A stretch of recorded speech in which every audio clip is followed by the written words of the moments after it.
Everyone, welcome back to pharmacy India. जो आज हम आपके लिए सब्जेक्ट लेकर आए हैं दैट इज सोशल फार्मेसी। आज हम क्वेश्चन पेपर सॉल्व करेंगे HSBTE की। ठीक है, सोशल फार्मेसी में टोटल जो हमारे क्वेश्चंस आते हैं वो 3 सेक्शंस में होते हैं। जैसे कि सबसे पहले अगर हम देख ले तो सेक्शन ए में आपको MCQs मिल रहे होते हैं। अच्छा, ये क्वेश्चन पेपर के बारे में बात करेंगे, पूरे क्वेश्चन पेपर को इन डिटेल जानेंगे। उससे पहले देख लेते हैं कुछ इंपॉर्टेंट चीजें। जैसे कि अभी तक अगर आपने फार्मेसी इंडिया मोबाइल ऐप को डाउनलोड करके एक बार विजिट नहीं किया है तो आप जरूर विजिट करिए फार्मेसी इंडिया मोबाइल ऐप को, क्योंकि यहाँ पे आपको कई सारे ऐसे टेस्ट सीरीज मिलेंगे जो कि फ्री ऑफ कॉस्ट होंगे। ऐसी कोर्सेज मिलेंगे, हो सकता है कुछ कोर्सेज आपके काम की हो, तो एक बार फार्मेसी इंडिया मोबाइल ऐप को जरूर डाउनलोड करिए। नेक्स्ट बात करेंगे, फार्मेसी इंडिया का ना खुद का वेबसाइट है that is known as pharmacyindia.co.in। इस वेबसाइट पे आपको काफी ज्यादा इंफॉर्मेशन मिलेंगी, जैसे कि जो कॉलेज की रैंकिंग्स होती हैं उस बेसिस पे आपको कॉलेज की रैंकिंग्स मिल रही होंगी, आपको सारे जॉब अपडेट्स मिल रहे होंगे, आपको क्विज मिल रहा होगा, आपको MCQs मिल रहा होगा, आपको कोई भी कोर्स है उसके रिलेटेड इंफॉर्मेशन है, ये सारी इंफॉर्मेशन आपको हमारे वेबसाइट पे मिल जाएंगी। नेक्स्ट आता है कि हमारे पास डी फार्म फर्स्ट ईयर के लिए मॉडल पेपर्स हैं। ये जो मॉडल पेपर्स हैं ये सारी यूनिवर्सिटी एग्जाम्स के लिए इंपॉर्टेंट है। सारी यूनिवर्सिटी एग्जाम्स को ध्यान में देते हुए ये मॉडल पेपर्स को डिजाइन किया गया है। ये मॉडल पेपर इंग्लिश और हिंदी दोनों ही भाषा में अवेलेबल है, और ये जो मॉडल पेपर्स हैं ये लेटेस्ट PCI सिलेबस के अकॉर्डिंग बनाया गया है। नेक्स्ट बात करेंगे, डी फार्म सेकेंड ईयर के लिए भी हमारे पास मॉडल पेपर है। ये भी इंग्लिश और हिंदी दोनों ही लैंग्वेजेस में बनाए गए हैं, और इसमें आपको सारे सब्जेक्ट्स कवर कराए जाते हैं। और ये देखिए हमारे पास ये अगर आप एक मॉडल पेपर ऑर्डर करते हो तो कुछ आपको 6 बुक्स अवेलेबल होंगे। ठीक है, अब नेक्स्ट बात करेंगे कि डी फार्म फर्स्ट ईयर के लिए हमारे पास मास्टर नोट्स है। Master note D pharm first year के सिलेबस जैसे कि social pharmacy, pharmaceutic pharmacognosy, pharmaceutical chemistry या फिर ह्यूमन एनाटॉमी एंड फिजियोलॉजी, ये सारे मॉडल ये सारे सब्जेक्ट्स को कवर कराए गए हैं। इन सारे सब्जेक्ट्स के मास्टर नोट्स है हमारे पास। ये बुक्स जो है अगर आप ऑर्डर करते हो तो एक सेट में कुछ 6 मॉड्यूल्स आ रहे होते हैं। Next, D pharm second year के बच्चों के लिए भी हमारे पास टोटल 6 मॉड्यूल्स हैं। इसमें पूरे डी फार्म के सेकेंड ईयर का पूरा सिलेबस कवर कराया गया है। ये सारे बुक्स में से आपको कोई भी बुक ऑर्डर करना है, इन सबको ऑर्डर करने का एक ही तरीका है, या तो बहुत सारे तरीके हैं। जैसे कि अगर आपने फ्लिपकार्ट से ऑर्डर कर सकते हो इसको, या फिर आप यहाँ पे दिए गए बैनर पे क्लिक करके ऑर्डर कर सकते हो, या फिर आप दिए गए नंबर पे कॉल करके भी ऑर्डर कर सकते हो। जैसे भी आपको फीजिबल हो आप जरूर ऑर्डर करिए। Next, D pharm exit exam MCQs book. D pharm के एग्जिट एग्जाम के लिए MCQ बुक जो है वो डिजाइन किया गया है। ये इंडिया का ना मोस्ट डिमांडेड बुक है। इसमें कौन कौन से सब्जेक्ट कवर कराए जाते हैं, इसमें जैसे कि फार्मास्यूटिक्स हो गया, फार्मास्यूटिकल केमिस्ट्री, फार्माकोग्नोसी, कोलॉजी, biochemistry and clinical pathology, hospital and clinical pharmacy, pharmacy laws and ethics, community pharmacy and management, HAP, social pharmacy and pharmacotherapeutics. मतलब टोटल अगर आप ये पूरे सब्जेक्ट्स को मिला दो तो कुछ 10,000 प्लस MCQs जो है वो आपको इस बुक में मिल जाते हैं। नेक्स्ट, आप अगर देखोगे तो इस लेक्चर का जो PDF है वो टेलीग्राम पे अवेलेबल करा दिया जाएगा। साथ ही साथ आपको ना व्हाट्सएप और टेलीग्राम पे जितनी भी छोटी बड़ी अपडेट्स होती हैं, जितनी भी अपडेट्स है जो कि आप तक पहुंचना इंपॉर्टेंट है, जैसे कि जॉब के अगर कोई जॉब आ रही है उसको उसकी रजिस्ट्रेशन कैसे करनी है, या फिर कोई वैकेंसी आ रही है, या फिर कोई एग्जामिनेशन गवर्नमेंट आ रहा है उसकी डेट्स क्या है, ये सारी इंफॉर्मेशन जो है वो आपको व्हाट्सएप और टेलीग्राम के द्वारा प्रोवाइड किया जाता है। तो आप हमारे साथ व्हाट्सएप और टेलीग्राम पे जरूर जुड़िएगा। चलिए शुरू करते हैं अपना आज का लेक्चर, सोशल फार्मेसी सब्जेक्ट। देखते हैं सोशल फार्मेसी में सबसे पहले क्या पूछा जाता है। Social pharmacy D pharm first year का सिलेबस के अकॉर्डिंग, डी फार्म के फर्स्ट ईयर में सोशल फार्मेसी जो सब्जेक्ट है उसमें जो क्वेश्चन पेपर है उसमें 3 सेक्शंस आते हैं। फर्स्ट सेक्शन जो है वो होते हैं MCQs, जिसमें कि आपको टोटल 20 MCQs दिए जाते हैं। ठीक है, तो चलिए शुरू करते हैं। सबसे पहले फर्स्ट 20 MCQs को सॉल्व करते हैं। मैं आप तक लेकर आई हूं first 20 MCQs of social pharmacy. चलिए सेक्शन ए में जो MCQs हैं सबसे पहले उसको देख लेते हैं। क्वेश्चन 1 क्या पूछ रहा है, what which of the following nutrient is needed for healthy immune system के लिए आपको कौन सी न्यूट्रिएंट की जरूरत होती है? क्या वो विटामिन के है, ए है, सी है या फाइबर है? मैं बता दूं, option C is correct, vitamin C. Vitamin C ऐसा विटामिन है जो कि इम्यून सिस्टम को कोऑर्डिनेट करता है, उसको हेल्दी बनाने का काम करता है। अच्छा इफेक्टिव इम्यून सिस्टम होगा with the help of vitamin C. Next question number 2, deficiency of vitamin A क्या कॉज करता है? डेफिशिएंसी ऑफ विटामिन ए की डेफिशिएंसी से क्या होता है? विटामिन ए की डेफिशिएंसी से जीरोथेल्मिया होता है ना? नाइट ब्लाइंडनेस जैसी चीजें देखने को मिलती है। नाइट ब्लाइंडनेस मतलब क्या होता है कि जैसे ही अगर शाम आ रहा होता है ना, तो जैसे ही दोपहर से रात के बीच में अगर इवनिंग का टाइम आ रहा है, तो फिर ना वो जो बच्चा होता है ना, उसको दिखना कम हो जाता है। ठीक है। Next question number 3, which organisation releases the first indigenous made COVID vaccine in India? COVID vaccine को सबसे पहले कौन से ऑर्गेनाइजेशन ने बनाया था, ऐसा बोल सकते हो? तो आप जानते हो, Bharat biotech, Moderna, serum institute of India या फिर फाइजर, इनमें से कौन सा बनाया था? आप सभी जानते हो इसका आंसर कि जैसे ही कोविड वैक्सीन बना था, सबसे ज्यादा सबके दिमाग में जो नाम था दैट इज भारत बायोटेक। चलो next question number 4, which is the arthropod borne disease या इन्फेक्शन? डेंगी, कॉलेरा, लेप्रोसी या फिर हेपेटाइटिस? आंसर होगा हमारा डेंगू। डेंगी जो है हमारा, ये जो है मॉस्किटो की वजह से होता है ना? चलो नेक्स्ट आगे आते हैं। Question number 5, the injectable contraceptives are? इसमें से इंजेक्टेबल कॉन्ट्रासेप्टिव्स कौन से हैं? तो मैं बता दूं, ये जो प्रोजेस्टेरॉन एसिटेट होता है ना, ये प्रोजेस्टेरॉन एसिटेट जो है, ये हम लोग as a injectable contraceptives use कर रहे हैं। Next question number 6, which of the following amino acid is not synthesised by body? बच्चों, इनमें से कौन सा अमीनो एसिड है जो कि हमारी बॉडी सिंथेसाइज नहीं कर पा रही है? ट्रिप्टोफैन, एलेनिन, आर्जिनिन या फिर सिस्टीन? तो मैं बता दूं आपको कि जो ऑप्शन ए है दैट इज करेक्ट, ट्रिप्टोफैन। अच्छा, ये बताइए आप मुझे कि अगर हमारी बॉडी जिस अमीनो एसिड को सिंथेसाइज नहीं कर पा रही है, तो क्या वो अमीनो एसिड हमारे बॉडी में एसेंशियल में आता है या नॉन एसेंशियल में आता है? कमेंट सेक्शन में इसका आंसर जरूर दीजिएगा। चलिए आते हैं क्वेश्चन नंबर 7 पे। A virus which emerges suddenly and spreads globally is called epidemic, pandemic, endemic या ज़ोनोटिक? आंसर है हमारा पैंडेमिक। जो वायरस ग्लोबली फैले ना, पूरी जगह फैल रहा हो, उसको हम कहते हैं कि ये पैंडेमिक डिजीज हो चुकी है। एंटीटॉक्सिन सिरम क्या प्रोवाइड करता है? Active immunity, passive immunity, resistance या ऑल ऑफ द अबव? जो एंटी सिरम है, ये ना पैसिव इम्यूनिटी प्रोवाइड कर रहा होता है, क्योंकि इनके पास एंटीटॉक्सिन से लड़ने के लिए ऑलरेडी एंटीबॉडी अवेलेबल है। हमारी बॉडी इसके अगेंस्ट एंटीबॉडी नहीं सिंथेसाइज कर रही है, ऑलरेडी एंटीबॉडी बाहर से मिल रहा है, that is known as passive immunity. चलो क्वेश्चन नंबर 9 पे आ जाते हैं कि noise pollution is created if noise is excess of. Noise pollution कब होता है? जब नॉइज कितने वॉल्यूम से ज्यादा बढ़ जाए? 80 to 100, 50 to 60, 70 to 75 या 40 to 50? आंसर हो जाएगा हमारा 80 to 100।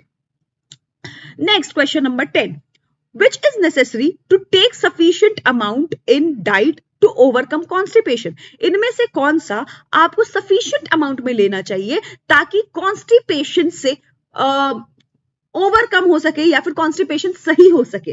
प्रोटीन, फैट, फाइबर या फिर कैल्शियम? आंसर होगा हमारा फाइबर। फाइबर एक ऐसी चीज है जो कि कॉन्स्टिपेशन सही कर सकती है। क्वेश्चन नंबर 11 पे आ जाते हैं कि इनमें से कौन सा केमिकल जो है वो आर्टिफिशियल राइपनिंग ऑफ फ्रूट करता है? फ्रूट को आर्टिफिशियली पकाने का काम करता है, राइप करने का काम करता है। तो इसका आंसर हो जाएगा ethylene. Next, national rural health mission was launched in, national rural health mission जो है वो लॉन्च हुआ था अप्रैल 12 2005 में। World health day is observed on, world health day कब ऑब्जर्व हुआ था? वर्ल्ड हेल्थ डे भी 7 अप्रैल को बच्चों हो चुका था। नेक्स्ट क्वेश्चन हमसे क्या पूछ रहा है? The scientific study of human population is known as, अगर हम ह्यूमन पॉपुलेशन की बात करेंगे तो उसकी साइंटिफिक स्टडी को हम डीमोग्राफिक कहते हैं, डीमोग्राफी। नेक्स्ट, क्वेश्चकर cause due to deficiency of, अरे भाई ये तो सभी को पता है कि ये डेफिशिएंसी प्रोटीन की डेफिशिएंसी की वजह से होता है। Next, person with suspected contact with corona infection must quarantine for at least, अगर किसी को लगे कि कोरोना वायरस जैसी कोरोना वायरस या कोरोना इन्फेक्शन है तो उसको कितने टाइम तक क्वारंटीन होना चाहिए? एटलीस्ट 10 डेज तो उसको क्वारंटीन होना ही चाहिए। 1 ग्राम फैट जो है वो कितनी एनर्जी सप्लाई करता है बॉडी में? 1 ग्राम फैट लगभग 7 किलो कैलोरीज एनर्जी जो है वो सप्लाई करता है। कॉजेटिव ऑर्गेनिज्म क्या है पर्ट्यूसिस का? पर्ट्यूसिस का कॉजेटिव ऑर्गेनिज्म है बॉर्डिटेला पर्ट्यूसिस, बॉर्डिटेला पर्ट्यूसिस। नेक्स्ट आते हैं एनटीसीपी, एनटीसीपी किस स्टैंड्स फॉर? एनटीसीपी का फुल फॉर्म बता दीजिए भाई, ये भी सिंपल है, इसका आंसर होगा national tobacco control programme, national tobacco control programme. Vital test जो है वो डायग्नोसिस किसके लिए होता है? टाइफॉइड फीवर के डायग्नोसिस के लिए वाइटल फीवर होता है। नेक्स्ट आते हैं सेक्शन बी पे, देखते हैं सेक्शन बी हमसे क्या पूछता है। सेक्शन बी, सेक्शन ए तो हमारा कंप्लीट हो चुका है, चलिए आते हैं सेक्शन बी पे। सेक्शन बी हमसे क्या बोल रहा है? Short answer type, short answer आपको करना है, टाइप क्वेश्चन है इस सेक्शन में, और आपको टोटल 10 क्वेश्चन को आंसर करना है आउट ऑफ 11 क्वेश्चंस गिवन है, जिनमें से आपको 10 क्वेश्चंस के बारे में डिस्कस करना है। चलिए हम एक एक करके सारे क्वेश्चंस के बारे में डिस्कस करते हैं, देखते हैं कि इसका आंसर हमें लिखना कैसे होता है। देखिए सेक्शन बी में फर्स्ट क्वेश्चन हमसे क्या पूछा गया है? Describe various health indicator, various health indicator के बारे में बताइए। सबसे पहला हेल्थ इंडिकेटर जो आता है that is mortality indicator. Mortality indicator death rate के बारे में बता रहा होता है, मोर्टेलिटी इंडिकेटर डेथ रेट के बारे में बता रहा होता है। और एक एक करके बात करते हैं कि कौन कौन से मोर्टेलिटी इंडिकेटर में भी आ रहे होते हैं। Crude death rate, crude death rate बताता है टोटल डेथ पर 1000 पर ईयर, 1000 पीपल, एक साल में 1000 पीपल पे कितने लोगों की डेथ है, मतलब कि एक साल में अगर मान लो हर 1000 इंसान पे कितने लोगों की डेथ हो रही है, ये रेट अगर आप पता कर रहे हो that is known as crude death rate. Infant mortality rate, infant mortality rate का मतलब है कि हर 1000 बच्चे जो कि लाइव बर्थ ले रहे हैं, हर 1000 बच्चे जो कि लाइव बर्थ ले रहे हैं एक साल में, उनमें से कितने बच्चों की डेथ हो रही है, कितने इन्फेंट्स की डेथ हो रही है। सिमिलरली अगर आप 1000 लाइव बर्थ में से अगर आप देखोगे कि उनमें से 5 साल तक के बच्चों में कितने बच्चों की डेथ हो रही है पर साल, हर साल, तो उसको हम कहते हैं under 5 mortality rate. Similarly goes with maternal mortality ratio. तो इस तरीके से हम मोर्टेलिटी इंडिकेटर में आप डेथ रेट को पता करते हो अलग अलग एज ग्रुप्स के लोगों में। नेक्स्ट आता है मॉर्बिडिटी इंडिकेटर। बच्चों मॉर्बिडिटी का यहां पे मतलब होता है कि डिजीज रेट, मोर्टेलिटी मतलब डेथ रेट हो गया, मॉर्बिडिटी मतलब डिजीज रेट हो गया। मॉर्बिडिटी का मतलब हो गया डिजीज रेट। देखिए इंसिडेंस रेट, कितने न्यू केसेस ऑफ डिजीज आए हैं पर population in a specified period of time. Prevalence rate, total cases of diseases in a population at a given time. कितना कौन सा डिजीज कितने टाइम तक एक पॉपुलेशन में रह जाता है ना, वो हम देखते हैं प्रेवलेंस रेट में। डिसेबिलिटी एडजस्टेड लाइफ ईयर, ठीक है। नेक्स्ट आता है न्यूट्रिशनल इंडिकेटर। न्यूट्रिशनल इंडिकेटर में सबसे पहले बॉडी मास इंडेक्स। इसमें आप मेजर करते हो underweight, normal weight, overweight को। स्टंटिंग, स्टंटिंग में क्या करते हो, low height for age. Next indicating chronic malnutrition. Wasting में क्या होता है कि low weight for height, indicating acute malnutrition. ये सारी चीजें आप मेजर कर रहे हो तो देख रहे होते हो। नेक्स्ट आता है कि अनीमिया प्रिवलेंस को अगर आप मेजर कर रहे होते हो तो ये भी आ जाता है हमारा न्यूट्रिशनल इंडिकेटर में कि अनीमिया भाई इस पॉपुलेशन में ज्यादा है या कम लोगों को हो रही है। नेक्स्ट आएगा health care access and utilisation indicator. इसमें immunisation coverage, percentage of children vaccinated against major disease, antenatal care coverage, hospital bed density की हर एक हॉस्पिटल में कितनी बेड्स ऑक्यूपाइड है, नंबर ऑफ हॉस्पिटल बेड्स कितने होने चाहिए, ये सारी चीजें पता करते हैं ये health care access and utilisation indicator में। नेक्स्ट आएगा कि environmental and sanitation indicator, access to safe drinking water. Safe drinking water को एक्सेस करना चाहिए, कितने percentage of population safe drinking water मिल रहा है, या फिर कितने परसेंटेज ऑफ वाटर को सैनिटेशन जो है वो अच्छे से क्या कहते हैं साफ सुथरा मिल रहा है, कितने पॉपुलेशन को ब्रीदिंग प्रॉब्लम नहीं हो रही है, क्वालिटी एयर मिल रहा है। तो ये सारी चीजें इन्वायरमेंटल एंड सैनिटेशन इंडिकेटर में आ जाएगा। नेक्स्ट आएगा लाइफस्टाइल एंड बिहेवियर इंडिकेटर में। इसमें आता है टोबैको यूज, कितने परसेंटेज ऑफ पीपल जो है वो स्मोकिंग या टोबैको की तरफ ज्यादा एडिक्टेड हैं, या फिर अल्कोहल की तरफ कितने लोग जो हैं वो ज्यादा एडिक्टेड है या कंज्यूम कर रहे हैं। तो ये सारी हो जाएंगी health style and behavioural indicator में। Similarly socio economic and mental health indicator है जिसमें आता है लाइफ एक्सपेक्टेंसी एट बर्थ, कितना एवरेज जो पर्सन है या हर पर्सन जो है कितना एक्सपेक्टेड एज तक वो जी रहा है। पॉवर्टी रेट पता करना या फिर मेंटल हेल्थ बर्डन पता करना, ये सारे socio economic and mental health indicators है। ठीक है, चलिए आते हैं नेक्स्ट क्वेश्चन पे। नेक्स्ट क्वेश्चन है हमारा question number 22, discuss about waterborne diseases. Discuss about waterborne diseases. Waterborne diseases क्या होते हैं, तो हम वाटरबोर्न डिजीजेस के बारे में बात कर रहे थे। वाटरबोर्न डिजीजेस की कॉज, टाइप, प्रिवेंशन के बारे में। वो डिजीज जो वाटर की वजह से आप खराब पानी, ऐसी पानी जो कि कंटामिनेटेड है, वैसे वाटर को अगर ड्रिंक कर रहे हो और कोई डिजीज हो रही है, उसको हम कहते हैं वाटरबोर्न डिजीजेस। अब बात करेंगे कि वाटरबोर्न डिजीजेस का कॉज क्या है। Cause for waterborne diseases, microbial contamination हो सकता है, कोई बैक्टीरिया, वायरस, पैरासाइट जो है उस पानी में, उस वाटर में प्रेजेंट हो, इसकी वजह से वो वाटर कंटैमिनेटेड हो और डिजीज कॉज करे।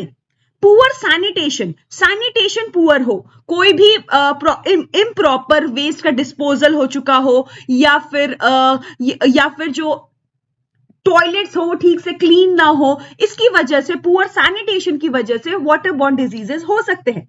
कंटामिनेटेड ड्रिंकिंग वाटर, जो पानी आप ड्रिंक कर रहे हो वो पानी जो है वो अच्छे से ट्रीट नहीं होकर आया है, फिल्टर नहीं होकर आया है, जिसकी वजह से उसमें कोई ना कोई माइक्रोब होंगे और इसकी वजह से डिजीज कॉज हो सकती है। Flooding and natural disaster, flooding या नेचुरल डिजास्टर की वजह से भी वाटरबोर्न डिजीज हो सकती है, या फिर एग्रीकल्चर या फिर इंडस्ट्रियल पोल्यूशन की वजह से वाटरबोर्न डिजीज हो सकती है। कॉमन वाटरबोर्न डिजीज, इसमें आता है बैक्टीरियल डिजीज। बैक्टीरियल डिजीज कौन से हैं, कॉलेरा, कॉलेरा कौन कॉज करता है, विब्रियो कॉलेरी। टाइफॉइड फीवर कौन कॉज करता है, सैल्मोनेला टाइफी। डिसेंट्री, तो ये सारी जो है ये वाटरबोर्न डिजीजेज हैं जो कि बैक्टीरिया की वजह से हो रही है। सिमिलरली अगर हम बात करेंगे वायरल डिजीजेस की, वायरल डिजीज कौन सा है, hepatitis A, rota virus infection और पोलियो। पैरासाइट डिजीज कौन से आते हैं, गर्डिया या फिर एमीबियासिस। नेक्स्ट आता है symptoms for waterborne diseases. Symptoms क्या हैं, diarrhoea, vomiting, fever, dehydration, stomach cramps, jaundice या फिर फटीग एंड वीकनेस। प्रिवेंशन कैसे कर सकते हैं? Prevention of water borne diseases, आप सेफ ड्रिंकिंग वाटर ड्रिंक कर सकते हो, जिसकी वजह से ऐसी वाटर जो कि फिल्टर हो, बॉयल हो, तो वैसे वाटर की वाटर जो है वाटर बॉर्न डिजीजेस को प्रिवेंट कर सकता है। इम्प्रॉपर सैनिटेशन जो है, इसकी वजह से वाटर बॉर्न डिजीज होती है, तो आप एक क्लीन टॉयलेट या फिर प्रॉपर वाटर वेस्ट डिस्पोजल वाली जगह पे जा सकते हो। Next, maintain good hygiene. Good hygiene अगर आप मेंटेन करोगे तो वाटर बॉर्न डिजीज से प्रिवेंट हो सकता है।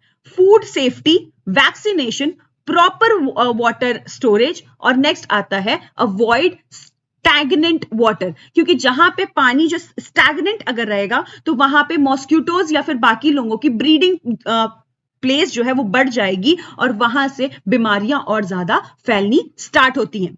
आइए बढ़ते हैं नेक्स्ट क्वेश्चन पे। नेक्स्ट क्वेश्चन है हमारा क्वेश्चन नंबर 23। ये क्या पूछ रहा है? Write about genetic modified food. Genetically modified food क्या होता है? जेनेटिकली मॉडिफाइड फूड के बेनिफिट, रिस्क क्या है? जेनेटिकली मॉडिफाइड फूड क्या है? These are produced from organism, ये किसी ऑर्गेनिज्म से प्रोड्यूस होते हैं और इनका डीएनए जो है अल्टर्ड होता है using genetic engineering technique. Genetic modified food है, उनके में कुछ डीएनए होंगे, उन डीएनए को जो है हम मॉडिफाई कर देते हैं using genetic engineered technique. Next बात करेंगे कि जेनेटिकली मॉडिफाइड क्रॉप्स कौन से हैं? जेनेटिकली मॉडिफाइड क्रॉप्स में आ जाते हैं मेज। मेज जेनेटिकली मॉडिफाई करने से क्या होता है? मॉडिफाइड रेजिस्ट पेस्ट होते हैं, मतलब कि जो पेस्ट जो है पहले जो है कॉर्न या मेज को खराब कर रहे थे, अब वो पेस्ट से ये वाला प्लांट रेजिस्ट कर चुका है। सिमिलरली सोयाबीन, सोयाबीन में क्या होता है कि अब अगर आपने उसको जेनेटिकली मॉडिफाइड कर दिया है तो इंजीनियर्ड जो सोयाबीन है ये हर्बिसाइड रेजिस्टेंट होता है। कॉटन का क्या फायदा है? इसको जेनेटिकली मॉडिफाई करने से नेचुरल इंसेक्टिसाइड्स प्रोड्यूस कर रहा होता है, जिसको हम बीटी कॉटन भी कहते हैं, जेनेटिकली मॉडिफाइड कॉटन को। नेक्स्ट आएगा राइस। राइस के जेनेटिकली मॉडिफिकेशन की वजह से अब जो राइस, नया राइस आपने जेनेटिकली मॉडिफाइड गोल्डन राइस के बारे में सुना होगा, ये जो है ये काफी ज्यादा मात्रा में इसमें विटामिन ए होता है। पपाया, अब जेनेटिकली मॉडिफाइड पपाया को भी बनाया गया है। Next, benefits of genetically modified food, ये क्या करेगा? क्रॉप ईल्ड को बढ़ाएगा, pesticides and disease resistance cause करेगा, improve nutritional value, herbicide tolerance, reduce environmental impact और लॉन्गर शेल्फ लाइफ भी कर रहा है भाई। तो इसके बहुत सारे फायदे हैं, लेकिन इसके ना पोटेंशियल रिस्क भी हैं, जैसे कि ये एलर्जिक रिएक्शंस कॉज करता है। कई लोगों में जो जेनेटिकली मॉडिफाइड फूड्स होते हैं ये एलर्जिक रिएक्शन कॉज कर सकते हैं, एंटीबायोटिक रेजिस्टेंस कॉज करते हैं जेनेटिकली मॉडिफाइड अगर फूड के बारे में बात करेंगे, एनवायरमेंटल इंपैक्ट कॉज करेंगे, जैसे कि क्रॉस पॉलिनेशन को ना ये कहीं अफेक्ट कर रहा होता है। ठीक है, next, ethical and labeling concern. Some people believe consumers have a right to know if the food is genetically modified. हाँ, तो अगर कोई जेनेटिकली मॉडिफाइड फूड है तो उसको आपको प्रॉपर लेबल करने की जरूरत है, क्योंकि कई सारे कंज्यूमर्स जो है उनको लगता है कि उन्हें पता होना चाहिए कि कौन सा जेनेटिकली मॉडिफाइड फूड वो कंज्यूम कर रहे हैं और कौन से जो है वो नेचुरल है या नॉन जेनेटिकली मॉडिफाइड है। Next, economic impact on farmers. Farmers पे भी ये काफी ज्यादा इंपैक्ट कॉज कर रहा होता है। नेक्स्ट आगे बढ़ते हैं, regulation and public perception. United state, genetically modified food are widely grown and consumed without mandatory labeling. European अगर हम यूनियन की बात करेंगे तो यहां पे स्ट्रिक्ट रेगुलेशन होती है। डेवलपिंग कंट्रीज में यहां पे some nations accept genetically modified crop for food security while others ban. तो डेवलपिंग कंट्री में काफी ज्यादा कंफ्यूजन है, हो सकता है कई सारी कंट्रीज जो है वो अलाउ कर रही हो और हो सकता है कई सारी कंट्रीज उसको अलाउ ना कर रही हो।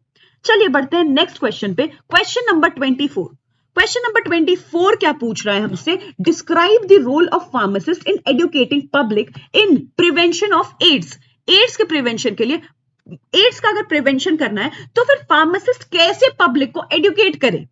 Role of pharmacist in educating the public on AIDS prevention. Pharmacist जो है काफी अच्छा रोल प्ले करता है for preventing and controlling the AIDS. कैसे? वो जो है पब्लिक अवेयरनेस कॉज करता है by educating them.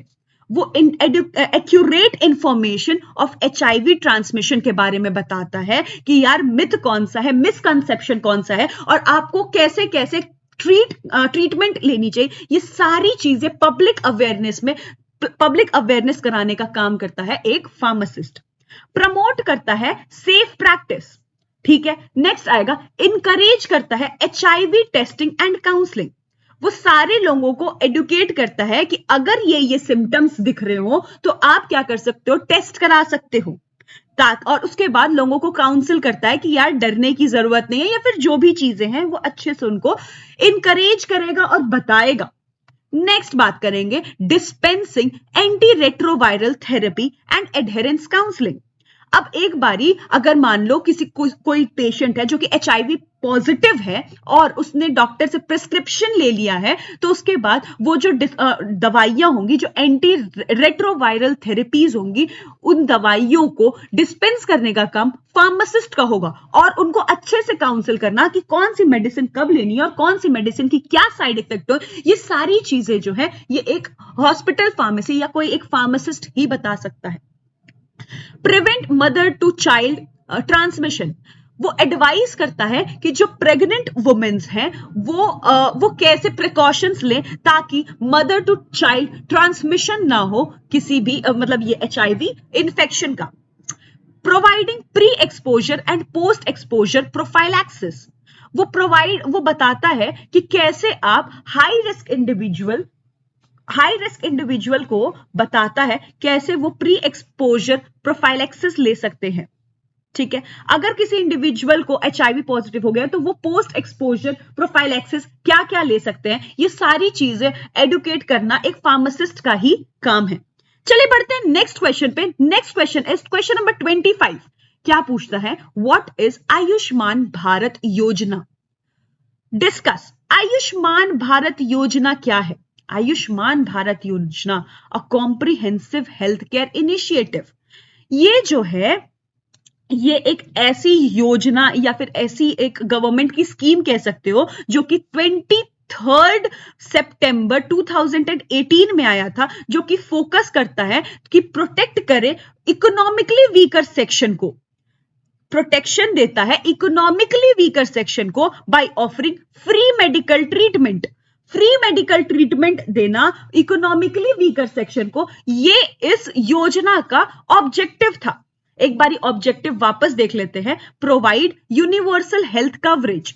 Universal health coverage, reduce out of pocket expenses, ensure cashless and paperless treatment, improve access to quality health care. अच्छा, ये सारे थे ऑब्जेक्टिव। इसके की फीचर क्या है? हेल्थ कवरेज, जो अगर ये फ्री ट्रीटमेंट प्रोवाइड करता है 5 लाख पर फैमिली पर ईयर, मतलब कि एक फैमिली में एक साल में 5 साल तक की मतलब अगर कोई भी ट्रीटमेंट का पैसा है वो फ्री होगा। नेक्स्ट, ये कवर करता है secondary and tertiary care hospitalisation को। नेक्स्ट आएगा बेनिफिशियरी इंडिकेशन। बेनिफिशियरी इंडिकेशन में ये कवर करता है 10 करोड़ फैमिलीज को। 10 करोड़ फैमिलीज को ये स्कीम जो है वो बेनिफिट्स प्रोवाइड करता है based on socio economic caste census. Next, cashless and paperless services, ये प्रोवाइड करता है कैशलेस ट्रीटमेंट्स, ठीक है। नेक्स्ट आएगा comprehensive coverage, covers hospitalisation expenses, diagnostic test, surgeries, medicine and post hospitalisation cost. Next आता है एलिजिबल क्राइटेरिया। कौन कौन एलिजिबल है? इनमें जो फैमिलीज हैं without any adult male members, वो फैमिलीज इस बेनिफिट को ज्यादा उठा सकते हैं। कोई एक ऐसी फैमिली हो जिसमें डिसेबल मेंबर हो, या फिर कोई एक ऐसी फैमिली हो जो कि अच्छे से अर्न ना कर पा रही हो, स्ट्रीट वेंडर्स हो गए, रैप पिकर्स हो गए, या फिर construction workers, domestic helpers, rickshaw pullers, ये सारे जो है इसके बेनिफिट्स को उठा सकते हैं। कौन कौन नहीं इस बेनिफिट को ले सकता है, इसके बेनिफिट्स में कौन कौन नहीं आता है, जैसे कि कोई गवर्नमेंट जॉब्स वाले हो गए या फिर कोई ऐसा इंसान जो कि इनकम टैक्स जो है उसका अच्छा है, इनकम टैक्स जो है वो पे कर रहा हो, अच्छे इनकम ग्रुप का हो, तो वो इस बेनिफिट के अंदर नहीं आते हैं। ठीक है। Challenges and criticism, limited awareness है, infrastructure constraint, next private hospital participation और फ्रॉड एंड मिसयूज के हाई चांसेस होने की वजह से ये बेनिफिट्स जो है वो काफी ज्यादा अच्छे से हो नहीं पाया। नेक्स्ट आते हैं क्वेश्चन नंबर हमारा 26 पे, discuss about physio social pharmacy. Physio social pharmacy के बारे में बताइए। फिजियो सोशल फार्मेसी ये एक ऐसा स्पेशलाइज्ड एरिया है फार्मेसी का जो कि physiological, social and behavioural aspect of health care को और प्रैक्टिस को देख रहा होता है। इसको ये फोकस करता है how mental health, social factor and human behaviour जो है वो इन्फ्लुएंस करता है मेडिकेशन यूज एडहेरेंस को। चलो की areas of physio social pharmacy के बारे में देखते हैं। Patients behaviour and medication adherence, patient कैसे, पेशेंट जो है किसी भी चीज को बिलीव्स को या एटीट्यूड को कैसे वो देखता है वो बात करेगा। जैसे कि study how patients attitudes, behaviour और इमोशन अफेक्ट्स मेडिकेशन एडहेरेंस, कैसे कोई पेशेंट किसी भी दवाई की तरफ बिहेव करता है या कैसे एटीट्यूड दिखाता है, तो उस तरीके से हम उसको एडुकेट करेंगे, हम उसको पहले पढ़ेंगे, स्टडी करेंगे, उसके बाद उसकी उस तरीके से उनको सिखाएंगे, एडुकेट करेंगे। Mental health and pharmacotherapeutics, pharmacy plays a key role in dispensing and counseling for psychiatric medication. Next, social determinant of health. Substances abuse and addiction management involves counseling and medication management for opioid dependence, alcoholism and smoking cessation. ये बताता है कि ये council करते हैं कि कैसे आपको अल्कोहल से या फिर स्मोकिंग से अगर डिपेंडेंस है तो उस तरीके उसको कैसे आप हैंडल कर सकते हो, कैसे उस चीज से बाहर आ सकते हो। प्रमोट करता है यूज ऑफ मेडिकेशन लाइक मेडाथोन, तो ये सारे या फिर निकोटीन रिप्लेसमेंट थेरेपी, इन सब चीजों से कैसे बाहर आना है, कैसे इस एडिक्शन को सही करना है, इस चीज को देखने का भी एक काम होता है। नेक्स्ट आएगा कम्युनिकेशन एंड पेशेंट काउंसलिंग, कैसे पेशेंट जो है काउंसलिंग को रिएक्ट करता है और आपको और कैसे अच्छे से पेशेंट को कम्युनिकेट करना है, उनको काउंसिल करना है। नेक्स्ट आएगा role in geriatric and paediatric patient, help elderly patient manage polypharmacy, मतलब बहुत सारी अगर मेडिसिन दे रहे हो तो उसको हम कहेंगे पॉलीफार्मेसी। तो कैसे एल्डरली पेशेंट जो है वो इस दवाइयों को याद रखेंगे, उसको कैसे आपको देखना है, कैसे कंफ्यूजन्स को दूर रखेंगे, ये सारी चीजों को ध्यान देना भी इसका एक काम आ जाएगा, इसका एक पॉइंट आ जाएगा। Role of psycho social pharmacy in public health, psycho socio pharmacy का क्या रोल है पब्लिक हेल्थ में, साइको सोशियो फार्मेसी का क्या रोल है। अच्छा, ये इंप्रूव करता है मेडिकल एडहेरेंस को, इनहैंस करता है पेशेंट फार्मेसी रिलेशनशिप को, स्ट्रेंथन करता है कम्युनिटी हेल्थ प्रोग्राम को और हेल्प करता है इन डिटेक्टिंग अर्ली, मतलब कोई भी डिजीज अगर आ रहा हो तो पहले ही डिटेक्ट करने का काम कर लेता है। चलो आते हैं नेक्स्ट क्वेश्चन पे, question number 27, explain importance of water and fibre in diet. Water और फाइबर इन डाइट का इंपॉर्टेंस बताइए। ये तो सभी को पता है, वाटर क्या करता है, ये हाइड्रेशन करता है, डाइजेशन में हेल्प करता है, रेगुलेट करता है बॉडी टेम्परेचर को, फ्लश करता है टॉक्सिन्स को, ये कॉन्स्टिपेशन से प्रिवेंट करता है, लुब्रिकेशन, जॉइंट्स में, हमारे जॉइंट्स में लुब्रिकेशन की जरूरत है तो उस लुब्रिकेशन को करने का वाटर भी एक इंपॉर्टेंट रोल प्ले करता है। नेक्स्ट आएगा daily requirement of water, main को 3.7 लीटर्स ऑफ वाटर चाहिए, वुमेन्स को 2.7 लीटर्स ऑफ वाटर की रिक्वायरमेंट होती है, और चाइल्ड जो है वो उनको इनसे लगभग कम चाहिए, लेकिन अपनी बॉडी को हाइड्रेटेड रखे इतना तो वाटर चाहिए होता है। सोर्सेज क्या है वाटर का, plain drinking water, fruits and vegetable, soup, herbal teas, juices. Importance of dietary fibre, dietary fibre, पहले तो फाइबर जो है वो दो टाइप के होते हैं, एक होता है सॉल्युबल फाइबर और दूसरा होता है इनसॉल्युबल फाइबर। सॉल्युबल फाइबर का मतलब है वो जो वाटर में सॉल्युबलाइज हो जाए। तो ये जेल लाइक सब्सटेंसेस होते हैं, स्लो डाइजेशन होता है, जैसे कि oats, apple, beans, carrots, flax seeds. इनके बेनिफिट्स क्या है? ये कोलेस्ट्रॉल लेवल को लोअर करते हैं और ब्लड शुगर लेवल को रेगुलेट कर रहे होते हैं। इनसॉल्युबल फाइबर क्या है? ये ऐड बल्क टू स्टूल।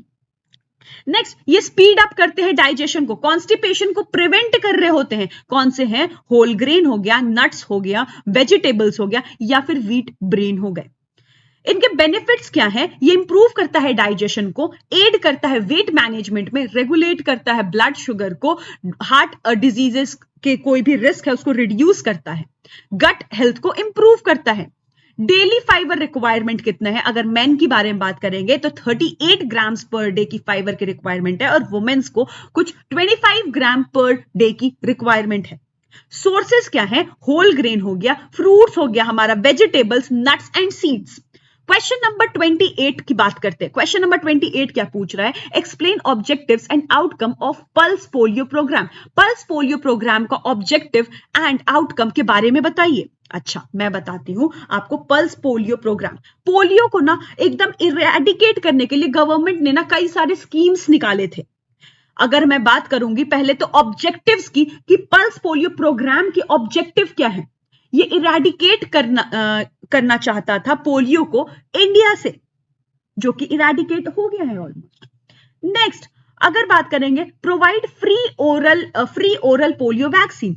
हर एक इंसान को free oral polio vaccine provide करने का काम था, इंक्रीज करने का काम था अवेयरनेस का। Reach remote and high risk area, जहां पे भी हाई रिस्क था पोलियो से, उस एरिया में पहुंचना। और ये जो फ्री ओरल पोलियो वैक्सीन था वो हर एक इंसान को पहुंचाने का काम था ये पल्स पोलियो प्रोग्राम का।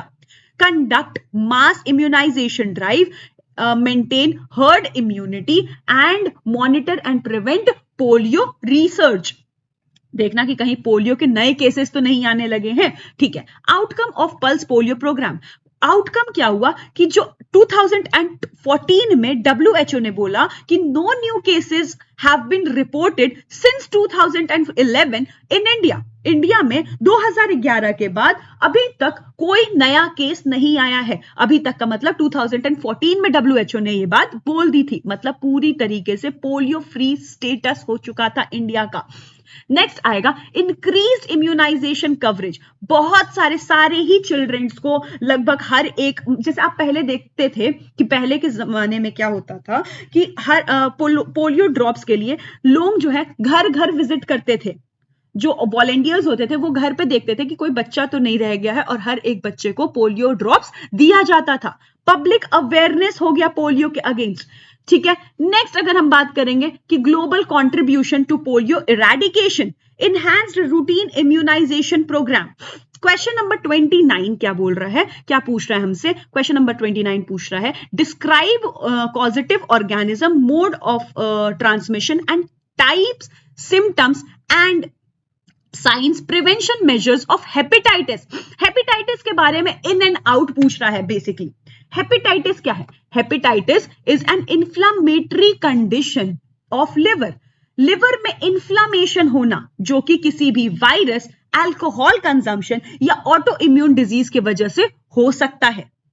नेक्स्ट, हेपेटाइटिस का कॉजेटिव ऑर्गेनिज्म क्या है? Hepatitis virus, hepatitis A, B, C, D, E, इन सब की वजह से हो सकता है।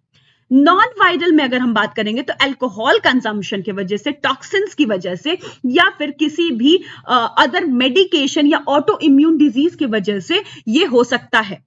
हेपेटाइटिस ए का मोड ऑफ ट्रांसमिशन क्या है? Contaminated food and water. B का क्या है? Blood, sexual contact, mother to child and shared needles. Hepatitis C का मोड ऑफ ट्रांसमिशन है ब्लड ट्रांसफ्यूजन, शेयर्ड निडल, कोई एक ऐसा निडल कोई एक ऐसे पेशेंट में इंजेक्ट किया गया होगा जिसको इस हेपेटाइटिस की बीमारी होगी, हेपेटाइटिस बीमारी होगी। उस निडल में अब उनका ब्लड सीरम जिसमें हेपेटाइटिस वायरस होगा वो प्रेजेंट होगा। अब अगर किसी नॉर्मल इंडिविजुअल को अगर आपने वो इंजेक्शन दे दिया, वो निडल से इंजेक्ट कर दिया, तो अब ये क्या होगा? ये ट्रांसमिट हो जाएगा। Hepatitis B only infects people with hepatitis B. Hepatitis D सिर्फ उन्हीं इंसान को होता है जिसको हेपेटाइटिस बी हो चुका है। हेपेटाइटिस ई कंटैमिनेटेड वाटर की वजह से हो सकता है, common in developing areas. Types of hepatitis आपको बता दिया गया है, viral hepatitis, hepatitis A B C D E. Non viral hepatitis में alcoholic hepatitis, autoimmune hepatitis और हमारा टॉक्सिक हेपेटाइटिस आ जाएगा। Signs and symptoms, common symptoms क्या है? Jaundice, dark urine and pale stool and fatigue and weakness, loss of appetite, nausea and vomiting, abdominal pain, fever and joint pain। Severe condition क्या है? Liver का जो है वो फेलियर हो सकता है। सीवियर कंडीशन क्योंकि ये लिवर की बीमारी है, लिवर में इंफ्लेमेशन, अगर सीरियस कंडीशन में क्या होगा? लिवर फेलियर हो सकता है। प्रिवेंशन कैसे कर सकते हो? General prevention, get vaccinated. बहुत सारे वैक्सीन जो है वो मार्केट में अवेलेबल है, जैसे कि वैक्सीन जो अवेलेबल है ए और बी का, तो वैक्सीनेशन तो लेना जरूरी है। गुड हाइजीन मेंटेन करो, drink clean water and then practise safe sex and then avoid sharing needles, screen blood before transfusion. Next, अब ये सारे जो है ये प्रिवेंशन मेथड्स हो गए। स्पेसिफिक प्रिवेंशन बाय टाइप्स, अगर हम हेपेटाइटिस ए और ई की बात करेंगे तो improve sanitisation, consume hygiene food and water. Hepatitis B and C में get vaccinated, avoid direct blood contact, ये सारी चीजें हो सकती है। और हेपेटाइटिस डी में क्या होगा कि prevent by controlling hepatitis B. Hepatitis B को अगर कंट्रोल करोगे तो हेपेटाइटिस डी जो है ऑटोमेटिकली कंट्रोल हो जाएगी, क्योंकि हेपेटाइटिस डी तभी होता है, उन्हीं पेशेंट्स को होता है जिसको हेपेटाइटिस बी हुआ है। चलो आगे बढ़ते हैं क्वेश्चन नंबर 30 पे। Discuss role of government of India in prevention and promotion of public health. आपको क्या बताना है? आपको बताना है गवर्नमेंट ऑफ इंडिया का रोल किसमें? Prevention and promotion of public health में।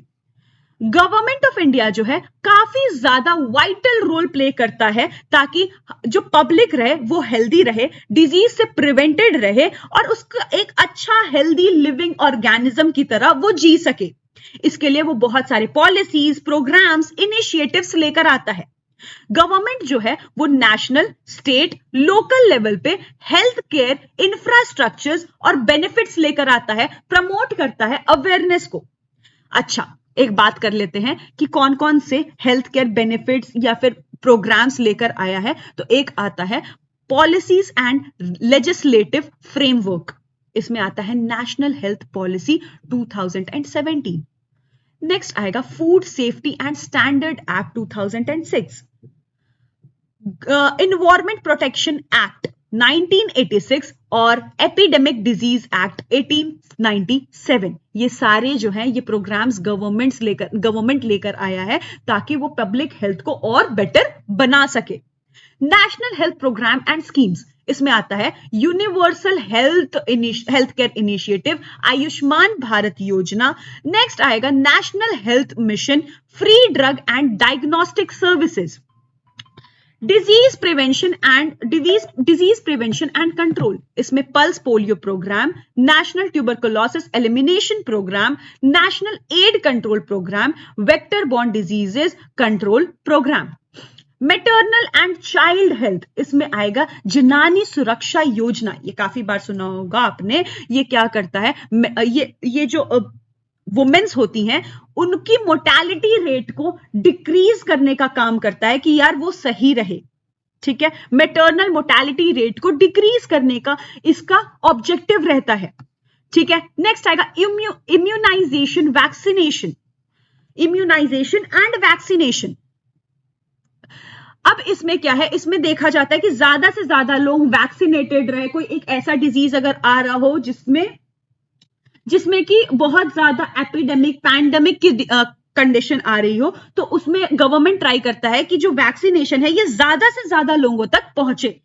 Strengthening health care infrastructure, the government has taken steps to improve hospital, medical facility and health services. ये क्या करता है? अपग्रेड करता है प्राइमरी हेल्थ केयर को एंड कम्युनिटी हेल्थ सेंटर्स को, establish करता है एम्स इन डिफरेंट स्टेट्स ताकि अच्छे से अच्छी ट्रीटमेंट हर किसी को मिल सके। नेक्स्ट आएगा फोर्थ पॉइंट जिसमें बोलता है promotion of traditional and alternative medicine, Ayush ministry promotes holistic health practice, yoga and wellness centre, international yoga day, public and awareness, जैसे कि अगर स्वच्छ भारत अभियान आप सभी ने सुना होगा, इसमें प्रमोट किया जाता है कि अपने आसपास की जगह जो है वो क्लीन रखो, हाइजीनिक तरीके से रहो। Eat right India movement encourages healthy eating habits, anti tobacco and de addiction campaign, जिसमें कि बताया जाता है यार कि स्मोकिंग और अल्कोहल कंजम्पशन के क्या नुकसान है और इसको कैसे रिड्यूस किया जा सकता है। सेक्शन डी का लास्ट क्वेश्चन है describe alteration in food and food with suitable example. अब फूड में क्या क्या ऑल्टरेशन किया जाता है? फूड में ना, मान लो कि अगर मिल्क है, मिल्क में पानी मिला दी जाती है, ये हो गया मिल्क का ऑल्टरेशन, एडल्टरेशन, ठीक है। तो इस तरीके से आप पहले ये बताओ कि अडल्टरेशन क्या होता है। अडल्टरेशन क्या होता है? ये इंटेंशनल हो सकता है, unintentional contamination of food by adding substances जो कि क्वालिटी में लो हो, अनसेफ हो यूज में और न्यूट्रिशन वैल्यू को डिक्रीज कर दे। तो ऐसी चीज मिला देना जो कि जिसमें न्यूट्रिशन वैल्यू ना हो, सस्ती सी हो, सिर्फ क्वांटिटी बढ़ाने के लिए ऐड कर दिया है आपने, क्वांटिटी बढ़ाने के लिए, या फिर सेम जैसे दिख रहे हो, अच्छा दिखाने के लिए आपने फूड को कलर कर दिया किसी चीज से, तो ये हो जाएगा अडल्टरेशन इन फूड। ये इंटेंशनल हो सकता है, जानबूझ के ऐड किया जा सकता है कोई भी चीप, हार्मफुल या नॉन एडिबल सब्सटेंस को, ताकि सिर्फ प्रॉफिट आ सके, जैसे कि मिल्क में वाटर ऐड कर देना, आर्टिफिशियल कलर्स ऐड कर देना, स्वीट में स्टार्च ऐड कर देना घी में। इंसिडेंटल अडल्ट्रेशन, गलती से स्टोरेज के दौरान हो सकता है ऐड हो गया हो, या फिर हो सकता है कि किसी भी आप एग्रीकल्चर के टाइम पे ऐड कर दिए हो। मेटालिक अडल्ट्रेशन, इसमें क्या है? Presence of harmful metals like lead, mercury, arsenic in food. आता है केमिकल अडल्टरेशन। केमिकल अडल्टरेशन में क्या है? Addition of harmful chemicals to improve appearance, texture और शेल्फ लाइफ। हार्मफुल केमिकल्स को आप ऐड कर दिए हो ताकि इंप्रूव हो सके अपीयरेंस, टेक्सचर और शेल्फ लाइफ, जैसे कि formalin in milk and fish. चलो कॉमन एग्जांपल्स देख लेते हैं। मिल्क में अगर आपने वाटर, स्टार्च, डिटर्जेंट या फिर सिंथेटिक मिल्क ऐड कर दी हो, न्यूट्रिशन लॉस हो जाएगा, डायरिया हो जाएगी, किडनी प्रॉब्लम हो जाएगा। वेजिटेबल्स एंड फ्रूट्स में अगर आर्टिफिशियल कलर या वैक्स कोटिंग कर दिया, इसमें कैंसर के रिस्क या ऑर्गन डैमेज जैसे रिस्क देखने को मिल जाते हैं। नेक्स्ट आएगा sugar and sweet, chalk powder, synthetic dies, indigestion और फूड पॉइजनिंग जैसी चीजें देखने को मिल जाती हैं। T and coffee, iron filling used tea leaves, ये लिवर डैमेज और अनीमिया कॉज करता है। व्हीट एंड राइस, ये इसमें व्हीट और राइस में आपने स्टोन या फिर आर्टिफिशियल पॉलिश ऐड किया तो ये डाइजेस्टिव इश्यू और किडनी स्टोन जैसी चीजें देखने को मिल जाती हैं। नेक्स्ट आएगा सॉफ्ट ड्रिंक, इसमें एक्स्ट्रा अगर excess carbon dioxide, artificial sweetness add कर दिए तो ओबेसिटी, डायबिटीज और एसिडिटी जैसी बीमारी देखने को मिलती है। Health hazards and food adulteration, short term effect, food poisoning हो सकती है, वॉमिटिंग, डायरिया या एलर्जी देख सकते हैं। लॉन्ग टर्म में क्या? Cancer, kidney disease, kidney damage जैसे आपने अभी ऊपर देखा था, लिवर फेलियर या फिर हार्ट डिजीज जैसी चीजें देखने को मिलती हैं। Children and pregnant women at risk. Adulterated food can cause malnutrition, birth defect, and development issue. Prevention and control of food adulteration. Buy from trusted source. Trusted source से आप खरीदो, चेक लेबल्स को चेक करो, test करो food को at home. Next, wash and cook properly और government regulation के हिसाब से ही फूड खरीदो। जो food safety and standard authority of India है, ये इंश्योर करता है कि सेफ फूड जो है वो सभी पब्लिक तक पहुंचे। तो आप ये FSSAI जो सर्टिफाइड फूड है वही परचेज करिए। चलिए आते हैं नेक्स्ट आता है सेक्शन सी। पूछ क्या रहा है? लॉन्ग आंसर टाइप क्वेश्चंस को आंसर करिए और 7 क्वेश्चंस है उसमें से किसी 6 क्वेश्चन को आंसर करिए। चलिए एक के बाद एक सारे क्वेश्चंस को डिस्कस करते हैं। Section C, describe India perspective of national health programme. India का पर्सपेक्टिव बताइए नेशनल हेल्थ प्रोग्राम में। Indian perspective on national health program are shaped by various stakeholders including government, healthcare professional, public health expert, civil society and general population. Government perspective क्या है? The National Health Policy 2017 emphasis achieving universal health coverage and improves in healthcare infrastructures. ठीक है, next बात करेंगे कि health care professional perspective. तो आपको एक देखो पॉइंट वाइज लिखना है कि सबसे पहले किसका, गवर्नमेंट का पर्सपेक्टिव क्या था, हेल्थ केयर प्रोफेशनल का क्या पर्सपेक्टिव है, पब्लिक हेल्थ एक्सपर्ट्स का क्या पर्सपेक्टिव है, प्राइवेट सेक्टर का क्या पर्सपेक्टिव है, सिविल सोसाइटी का क्या पर्सपेक्टिव है, और ये सारे जो है ये कौन कौन से चैलेंजेस और क्रिटिसिज्म को फेस कर रहे हैं। जैसे कि अंडर फंडिंग हो गया, फंड्स जो है उतनी ज्यादा नहीं मिल पा रही है, इंप्लीमेंटेशन गैप, इंप्लीमेंट नहीं कर पा रहे हैं लोग, shortage of health care workers, और आएगा urban rural divide. Question number 33 क्या पूछ रहा है, explain about immunisation and type of immunity. Immunisation और टाइप ऑफ इम्यूनिटी के बारे में बताइए।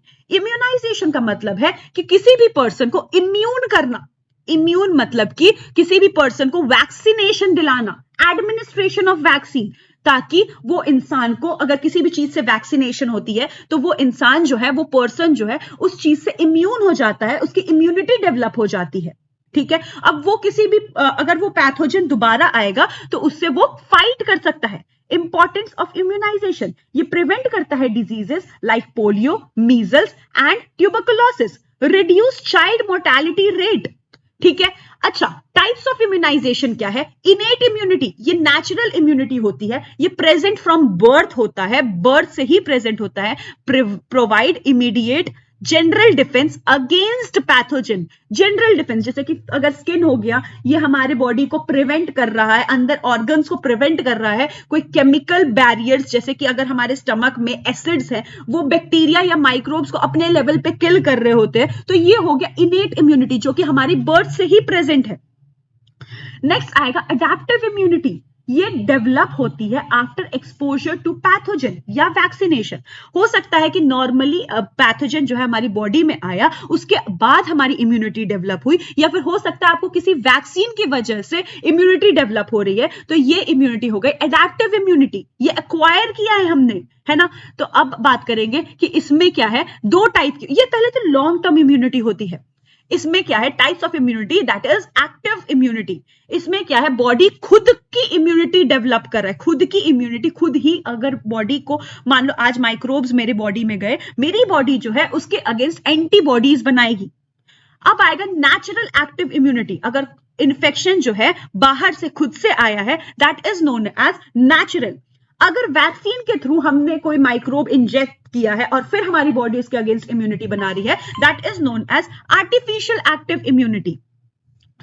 नेक्स्ट आते हैं पैसिव इम्यूनिटी। पैसिव इम्यूनिटी जो है वो शॉर्ट टर्म होती है, रेडीमेड एंटीबॉडी हमारी बॉडी में ट्रांसफर किया जाता है। जैसे कि अगर मुझे किसी चीज की बीमारी हुई है तो मैं कहीं और से एंटीबॉडी लेके उस अपनी बॉडी में इंजेस्ट करूंगी, वैक्सीनेशन लूंगी, this is known as passive immunity. Passive immunity भी दो टाइप के हो सकते हैं, नेचुरल पैसिव इम्यूनिटी और आर्टिफिशियल पैसिव इम्यूनिटी। नेचुरल जैसे मदर टू बेबी अगर ट्रांसफर हो रही है antibody, this is known as natural passive immunity. अगर कहीं और से किसी और जानवर, किसी और एनिमल, किसी और ऑर्गेनिज्म से हमने एंटीबॉडी उसकी बॉडी में प्रोड्यूस किया है और फिर हम अपनी बॉडी में इंजेक्ट कर रहे हैं, that is known as artificial passive immunity. ठीक है, आते हैं नेक्स्ट क्वेश्चन पे। Question number 34, write in detail about balanced diet and malnutrition. Balanced diet और मैलन्यूट्रिशन के बारे में इन डिटेल बताइए। बैलेंस्ड डाइट, बैलेंस्ड डाइट एक ऐसी डाइट है जिसमें कि सारे असेंशियल न्यूट्रिएंट्स जो है एक राइट प्रपोर्शन में, करेक्ट प्रपोर्शन में है, जो कि हमारी बॉडी के प्रॉपर ग्रोथ, डेवलपमेंट और प्रॉपर हेल्थ के लिए जरूरी होते हैं। कौन कौन से बैलेंस्ड डाइट है? बैलेंस्ड डाइट आएंगे कार्बोहाइड्रेट्स, कार्बोहाइड्रेट्स एनर्जी प्रोवाइड करते हैं। सोर्सेस क्या है? Rice, wheat, potato, fruits and dietary fibre. Proteins कौन से हैं? Essential for body growth, muscle repayment and immune function. Fats हमारी बॉडी में कितनी? 20 to 30% होने चाहिए। कार्बोहाइड्रेट्स 50 to 60% होने चाहिए। Protein 10 to 15% is enough and fat 20 to 30%। ये क्या करता है? प्रोवाइड करता है लॉन्ग टर्म एनर्जी स्टोरेज को। ठीक है। नेक्स्ट, विटामिन, ये रेगुलेट करता है बॉडी फंक्शन को, जैसे कि मेटाबॉलिज्म हो गया, इम्यूनिटी हो गया या विजन। ये सोर्सेस कौन कौन से हमारे? फ्रूट, वेजिटेबल्स, डाइट, डेयरी या फिर egg. Example, vitamin A, vitamin C and vitamin D. Minerals कौन से हैं? Essential for bone health, nerve health and blood formation. Sources, milk, banana, spinach. Water essential होती है हमारी बॉडी में for digestion, circulation and temperature regulation. At least 2 to 3 litre per day जो water है वो रिकमेंडेड होती है। फाइबर्स, ये डाइजेशन में हेल्प करता है, प्रिवेंट करता है कॉन्स्टिपेशन और होल ग्रेन फ्रूट और वेजिटेबल्स में काम आता है। बेनिफिट्स क्या है? ये ग्रोथ एंड डेवलपमेंट में काम आते हैं। डेफिशिएंसी जो है कई सारी बीमारियां कॉज कर सकती है, जैसे अनेमिया, स्कर्वी या फिर रिकेट्सिया। और अगर रिड्यूस होगा, reduces the risk of coronary disease. बहुत सारे कोरोनरी डिजीजेस से बच सकते हो, जैसे कि डायबिटीज, हार्ट अटैक और obesity. Malnutrition, type of malnutrition, balanced diet या किसी न्यूट्रिशन की कमी को हम कहते हैं मैल न्यूट्रिशन। इम्बैलेंस न्यूट्रिशन को हम कहते हैं मैल न्यूट्रिशन। अगर डेफिशिएंसी होगी तो अंडर न्यूट्रिशन, एक्सेस होगा तो ओवर न्यूट्रिशन। अंडर न्यूट्रिशन क्या है? लैक ऑफ एसेंशियल न्यूट्रिशन, जैसे कि प्रोटीन में अगर कमी हो गई तो कई सारी बीमारियां देखने को मिलती हैं। नेक्स्ट आएगा, अगर हमें माइक्रो न्यूट्रिएंट्स की कमी हो गई, जैसे आयरन की डेफिशिएंसी हो गई तो फटीग, अनीमिया जैसी चीजें। विटामिन ए की डेफिशिएंसी से नाइट ब्लाइंडनेस और आयोडीन की डेफिशिएंसी से गोइटर जैसी बीमारियां देखने को मिलती हैं। ओवर न्यूट्रिशन से क्या होगा? ओबेसिटी, डायबिटीज या हार्ट डिजीज हो सकती है। Causes of malnutrition, poor diet. Next, poverty, lack of education, poor maternal nutrition और डिजीजेस। प्रिवेंशन कैसे हो सकता है? Prevention and management of malnutrition क्या कर सकते हो? न्यूट्रिएंट रिच फूड लो, फोर्टिफाइड फूड लो। नेक्स्ट, ओवर न्यूट्रिशन से जंक फूड मत खाओ। अगर आप फिजिकल एक्टिविटी बढ़ाओगे तो आप ओवर न्यूट्रिशन से बच सकते हो। चलो क्वेश्चन नंबर 35 को देखते हैं। Explain in details about SARS, MERS and COVID-19। SARS जिसको हम कहते हैं SARS या फिर severe acute respiratory syndrome. MERS का फुल फॉर्म है मिडिल ईस्ट रेस्पिरेटरी सिम्टम्स। कोविड-19 का है कोरोना वायरस डिजीज 2019। ये सारे ही रेस्पिरेटरी डिजीज है, डिफरेंट जो कि होते हैं different strain of corona virus से। ठीक है, अब बात करेंगे सीवियर एक्यूट रेस्पिरेटरी सिंड्रोम। इसका जो पॉजिटिव ऑर्गेनिज्म है यह है SARS-CoV। ठीक है, और इसका ओरिजिन एंड ट्रांसमिशन कैसे होता है? ये सबसे पहले चाइना में देखने को मिला था। नेक्स्ट, इसमें ये लाइकली ओरिजिनेट हुआ था फ्रॉम बैट्स। और अगर ये बात करेंगे तो ये है एक रेस्पिरेटरी ड्रॉपलेट, डायरेक्ट कॉन्टैक्ट और कंटामिनेटेड सरफेस की वजह से ये ट्रांसमिट हो सकता है। नेक्स्ट, इसके सिम्टम्स है high fever, dry cough, muscle pain, fatigue. ये सारे इसके सिम्टम्स होंगे। आउटब्रेक क्या हुआ था कि 29 कंट्री जो है इससे अफेक्ट हो गई थी, जिसमें कुछ 774 लोगों की डेथ हो गई थी। ठीक है, treatment and prevention, no specific antiviral treatment, सिर्फ सपोर्टिव केयर दे सकते हैं। Preventive measures, hand hygiene, mask and isolation of infected patients. Middle East respiratory syndromes, positive organism क्या है? MERS-CoV। Origin and transmission, first identified in Saudi Arabia. ये भी bat की वजह से हुआ था और ये भी वैसे ही स्प्रेड होता है। अगर किसी आप कांटेक्ट में आ जाओ, कोई इंसान जो है जो कि इन्फेक्टेड है उसके कांटेक्ट में आ जाओ, तो इस तरीके से ये भी स्प्रेड होता है। इसके भी सिम्टम्स काफी सेम है। इसमें fever, cough, shortness of breath, severe cases lead to pneumonia, kidney failure and septic shock. Outbreak क्या हुआ था? 27 कंट्रीज में ये हुआ था और कुछ 900 लोगों की डेथ हुई थी। ठीक है, ट्रीटमेंट क्या है? इसमें भी कोई स्पेसिफिक ट्रीटमेंट नहीं है, सपोर्टिव केयर दे सकते हैं। कोविड 19 तो आपको पता है सार्स कोवी के वजह से हुआ था, और कोविड 19 जो है सबसे पहले चाइना में देखा गया था, ये भी बैट की वजह से हुआ था। और अगर हम बात करेंगे इसमें ये भी एक ड्रॉपलेट इन्फेक्शन है। सिम्टम्स क्या है? Fever, dry cough, fatigue, loss of taste and smell, severe cases में निमोनिया और हमारे एक्यूट रेस्पिरेटरी डिस्ट्रेस सिंड्रोम देखने को मिलता है। आउटब्रेक क्या है? Declared a pandemic by WHO in March 2020। इसमें कुछ 7 मिलियन प्लस डेथ हुआ था ग्लोबली, है ना। नेक्स्ट आएगा treatment and prevention. Treatment and prevention, vaccine develop हो गए थे, एंटीवायरल ड्रग्स हैं, सपोर्टिव केयर्स हैं और प्रिवेंटिव मेजर्स ले सकते हैं। चलिए नेक्स्ट आते हैं क्वेश्चन नंबर 36 पे। क्या बोल रहा है? Discuss role of pharmacist in National health Mission. National health Mission में फार्मासिस्ट का क्या रोल है? क्वेश्चन नंबर 36 क्या बोल रहा है कि role of pharmacist in National health Mission. जो नेशनल हेल्थ मिशन था वो गवर्नमेंट ने लॉन्च किया था, गवर्नमेंट ऑफ इंडिया ने 2013 में, जिसका एम था to provide accessible, affordable and quality health care to rural and urban population. Pharmacist जो है काफी अच्छा रोल प्ले करते हैं इसके ऑब्जेक्टिव को फुलफिल करने के लिए, जैसे कि ये इंश्योर करते हैं availability and accessibility of medicine. Pharmacist ensure करते हैं कि अच्छे सारी जो मेडिसिन है जो कि रिक्वायर्ड है, ये सारी मेडिसिन हमारे स्टोर हाउस में हो, वो अच्छे से डिस्पेंस हो रही हो जिनको जिनको जरूरत हो। They help in maintaining stock levels in hospital, primary health care and community health centres. Next, ये प्रमोट करते हैं रैशनल यूज ऑफ मेडिसिन को, एडुकेट करते हैं हेल्थ केयर प्रोफेशनल और पब्लिक को कि कितने करेक्ट अमाउंट ऑफ मेडिसिन चाहिए होगा किसी डिजीज को प्रिवेंट करने के लिए, ताकि कोई भी मेडिसिन जो है वो ओवर यूज, अंडर यूज या मिस यूज ना हो रहा हो। ठीक है, ये पार्टिसिपेट करते हैं इन पब्लिक हेल्थ प्रोग्राम। ये पार्टिसिपेट करते हैं इन पब्लिक हेल्थ प्रोग्राम, जैसे कि फार्मासिस्ट जो है वो एक्टिवली कंट्रीब्यूट करते हैं इन नेशनल हेल्थ इनिशिएटिव, जैसे कि अगर इम्यूनाइजेशन कोई प्रोग्राम है उसमें वो पार्टिसिपेट करेंगे, कोई reproductive, maternal, new born child या फिर एडोलेसेंट हेल्थ प्रोग्राम है, उसमें देखते हैं कि सारी चीजें प्रॉपर हैं कि नहीं। ये सारे प्रोग्राम्स में जो है ये फार्मासिस्ट काफी अच्छा रोल प्ले करते हैं। Patient counselling and awareness, educate करते हैं पेशेंट को on medication adherence, side effect and interactions. Raise करते हैं अवेयरनेस कि आपको अपनी लाइफस्टाइल कैसी रखनी चाहिए ताकि आप डिजीज से अपने आप को प्रिवेंट कर सको, या फिर अगर आपको डिजीज है अगर मान लो कोई, तो फिर ये फार्मासिस्ट बताते हैं कि आपको अपनी लाइफस्टाइल कैसी रखनी चाहिए ताकि आप इस डिजीज से जल्दी रिकवर हो सको।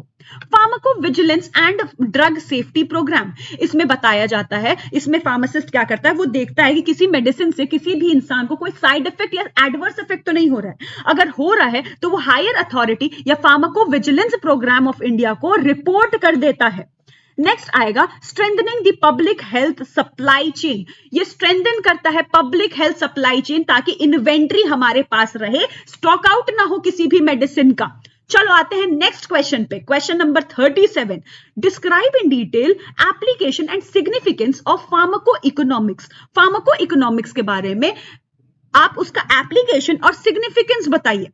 फार्माको इकोनॉमिक्स एक ऐसा ब्रांच है हेल्थ इकोनॉमिक्स का जो कि इवैल्यूएट करता है कॉस्ट एंड आउटकम्स को। कॉस्ट के बेसिस पे देखता है कि कौन कौन सी मेडिसिन जो है वो रहनी जरूरी है, कॉस्ट के हिसाब से वो मेडिसिन देखता है कि यार सबको, ताकि वो मेडिसिन अवेलेबल हो, ताकि सारे जितने भी जरूरतमंद हो सबको वो मेडिसिन पहुंच सके। Application, drug pricing and cost control, help government, insurance company and healthcare provider determine the cost effectiveness of drug।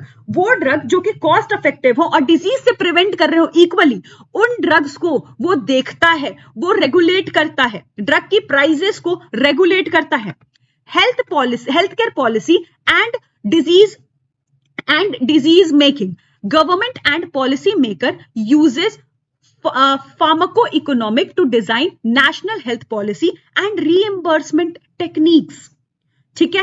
Next आएंगे फॉर्मुलरी ड्रग फॉर्मुलरी मैनेजमेंट, वो ड्रग्स को जो कि कॉस्ट इफेक्टिव हो और डिजीज से प्रिवेंट कर रहा हो, उन ड्रग्स को हम अपने हॉस्पिटल के फॉर्मुलरी में इंक्लूड करेंगे। ठीक है, तो कॉस्ट इफेक्टिव ड्रग होगा तो ज्यादा से ज्यादा, मतलब अगर सस्ती दवाइयां होंगी तो जितने भी लोग होंगे हमारे सोसाइटी में वो सारे इन मेडिसिन को ले सकते हैं, जितने भी जरूरतमंद होंगे, सभी नहीं, जितने भी जरूरतमंद होंगे। Evaluation of new drug therapy used in clinical trial to assess cost effectiveness of new drugs. जैसे कि कंपेयर करेगा कि कोई भी अगर मान लो कैंसर नया कैंसर की मेडिसिन आई तो उसको देखेगा यार उसको कॉस्ट के हिसाब से उसकी बेनिफिट्स है भी कि नहीं है, उसको कंपेयर करेगा। Insurance and reimbursement policies. Next आएगा cost effective treatment selection, doctor को हेल्प करेगा या हॉस्पिटल को हेल्प करेगा कि वो चूज करे कॉस्ट इफेक्टिव ट्रीटमेंट को। Pharmaceutical industry and market access. चलो नेक्स्ट आता है सिग्निफिकेंस ऑफ फार्माको इकोनॉमिक्स। क्या सिग्निफिकेंस है? ये इंप्रूव करता है हेल्थ केयर एफिशिएंसी को, इनहैंस करता है patients access to affordable medicine, support करता है एविडेंस बेस्ड मेडिसिन, रिड्यूस करता है हेल्थ केयर कॉस्ट, असिस्ट करता है पब्लिक हेल्थ प्लानिंग को और इंश्योर करता है हमारे इनोवेशन इन ड्रग डेवलपमेंट में। तो बेसिकली फार्माको इकोनॉमिक्स क्या करता है, वो देखता है यार कि कौन सी दवाई जो है बेनिफिट तो प्रोवाइड कर रही हो और कॉस्ट वाइज भी सस्ती हो, ताकि सारे के सारे जितने भी जरूरतमंद वाले लोग हैं सारे लोग इस मेडिसिन को ले सके। ठीक है, आते हैं अपने नेक्स्ट क्वेश्चन पे, question number 38।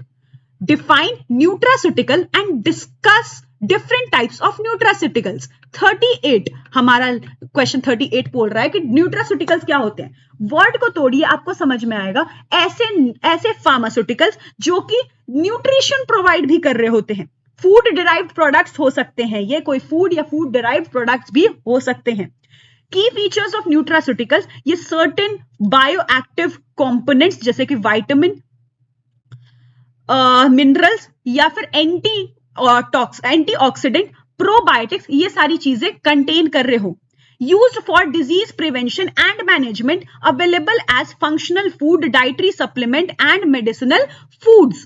Types of nutraceuticals क्या है? Dietary supplements, products that supplement the diet by providing essential nutrient in concentrated form. अब क्या है? अवेलेबल होती हैं इन टैबलेट्स, कैप्सूल्स, पाउडर्स या फिर हमारे लिक्विड फॉर्म्स में, जैसे vitamin A, minerals, omega 3 fatty acids या फिर हमारी अमीनो एसिड्स। नेक्स्ट आते हैं फंक्शनल फूड। रेगुलर फूड्स जो हैं जो कि रिच रहे किसी भी न्यूट्रिएंट्स में, ताकि वो प्रोवाइड कर सके बेनिफिट्स, हेल्थ बेनिफिट्स को। इसमें कॉमन क्राइटेरियाज क्या है? प्रोबायोटिक फूड जैसे कि योगर्ट हो गया, प्रीबायोटिक फूड जैसे कि गार्लिक अनियन हो गया, फोर्टिफाइड फूड जैसे कि मिल्क हो गया विथ विटामिन डी।